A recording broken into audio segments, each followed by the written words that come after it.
Hi guys, and welcome back to another FIFA 21 price tracker episode. I know the episodes haven't been as regular as planned, but life just takes over at times and it's really difficult to try and balance everything, and kind of daily recordings and stuff like that can be a nightmare, so times are well off. In today's episode we're going to be having a look at where the prices are now. Things have changed dramatically since we were last here. I've started another series, whichever, if you haven't seen it, check it out, it's on the channel somewhere, where what I'm doing is I'm investing every coin I've got into 2-player upgrade packs. I am doing a bit of trading along the way. We're currently invested in Oblaks, which are slowly selling. Majority bought at 50k and below. Really small margins here on profit. But we're just trying to recoup some of the funds. And then what we're doing is we're buying players at 350 coins, rinsing them into the 2-player upgrade packs in preparation for Team of the Year, aiming for 2,000 of them. Where are we at the moment? I don't even think I can look because we're still unassigned. Yeah, we're unassigned still, so we can't actually look. I think we're at something like 300, so only 1,700 left to go. Help me. But yeah, let's get into Price Tracker. Before we get on with it, make sure to like and subscribe. Subscribing to the channel is majorly appreciated. At the moment we're booming, we're doing really well. We're at 659 subscribers I think at the time of recording, and we're hopefully going to get further. But right, let's get on with this. Bear with me, let's go over to the spreadsheet. Okay, right, so firstly, what EA have done is they've boomed the fodder. The fodder has gone flying. You can see everything is green from when we last checked. We checked on the 19th and it's now the 24th, so it has been like 5 days. Multiple SBCs, icon SBC drops. We're actually doing this at 7 o'clock now. Recording, I started checking price at 6:30, done a few bits, and now we're here. It's, well, 1 minute to 7. So what we're doing is we're just checking the prices, seeing what's happening. The first one that stands out, obviously, is Ilicic, up 100% on the last time we checked, let alone from when we initially checked the price at 2.5 grand. I had a load at 2.5 grand and sold at 3.4. I am going to do something in a minute which is going to make me feel sick and see how much we lost out on. Right, so you can see here everything has risen. The lowest are on the higher end. So these ones here, obviously it's harder to get a higher percentage rise. But as in a percentile, you can see that the lower end has boomed. 100%, over 50% on all 84s. That's insane. Every card has almost almost doubled in price. Some are like a few grand up, but when you think about that, if you buy a card at 3 grand, you get a 2 grand return on that. That's unbelievable. You're making huge amounts of money.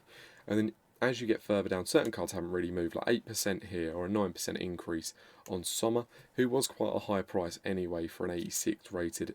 He's kind of stayed in a relatively similar position, but the others have just kept booming. Obviously now they've introduced this baby icon SBC, that fodder is going to keep selling and have kind of a guaranteed. If it was repeatable, then prices will hold, but obviously it's not, so they will drop. So I wouldn't be surprised if there is more SBCs coming in the next few days.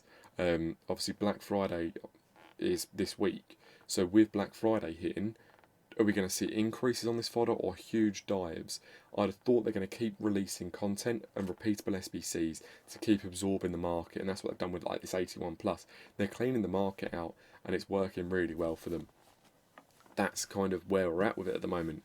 The bit for this video that I think is the main bit that I want to make myself feel ill is working out how much we've lost. So if we say we started at 7 million coins, well, oh dear, I've missed out zeros. Right, so we started at 7 million coins. And then we work out what could have been. Okay, right, so we have done this now where I've kind of worked out everything. If we were to start at the 7 million, buy the max we could at their lowest buy now at the start and see where we'd be with coins. Right, so the first one, Ilicic, obviously he's currently at 6,400 coins. That is 10 million coins profit after tax.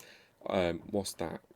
896,000 coins in tax would have been paid on the sale, but it would have been near enough 18 million coins worth of cards sold. So we'd have had 2,800 cards, which is insane because we had that. We had so many cards, and we've missed out on huge money here. Then we've got the next one, 6.3 million coins. So do you know what? The worst bit here is these ones that I've just highlighted, the 84 rated cards. So when you scroll up, Ilicic, Schmeichel, Berkio, Nana and Pizzi, and Patricio. These are the ones that actually could have happened. So the lowest amount I'd have made if I held was 6.3 million coins. But we weren't patient, we were impatient, and we sold it all. We'd have made an absolute killing. And this is a lesson to be learnt for next FIFA. Earn about as much as you can. Invest when they are on the lower end, and hold for Black Friday when they release all these ridiculous things. You can make ridiculous money, but 10 million coins we missed out on Ilicic alone. And then you're looking like 8 million, 6.3. We go up though, and there is other losses to be had. 3.6 million coins here, 2.8. Jesus wept. Do you know what? The only ones we wouldn't have, realistically, there's quite a few that wouldn't have been worth this. Like, I wouldn't have held for that time for some of these lower ones, but you can see here, what's that, 2.7. It's very difficult to actually work out on an Excel spreadsheet because they don't have the commas and you're just looking, it's just numbers everywhere. But if you come down here, like 12k you'd have made here, 500,000, 2.3, 20k, 157, 410k. But the bottom three you'd have actually lost money on if you were to buy at 53. Well, yeah, you can see at 53.5, sell at 54. So Oblak, ter Stegen and Benzema, they're not rising enough for it to be a worthwhile investment at that point. Whereas if you're up here, huge money to be made, like massive amounts of money to be made.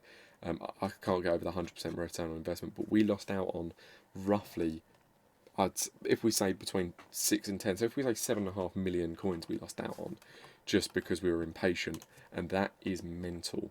And that shows kind of the power of how the market sways and things like that. At the moment, obviously, it's all well and good being hypotheticals, and we made a good amount of money when we done it.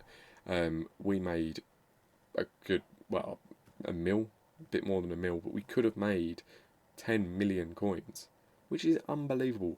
But that's all said and done.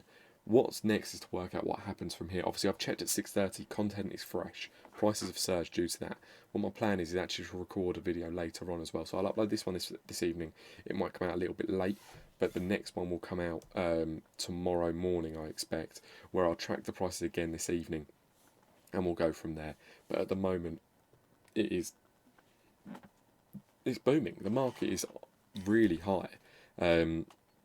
So unless if they don't release anything between now and Friday, expect these prices to slump, and that's what I'm looking forward to tracking, is seeing what kind of happens from here.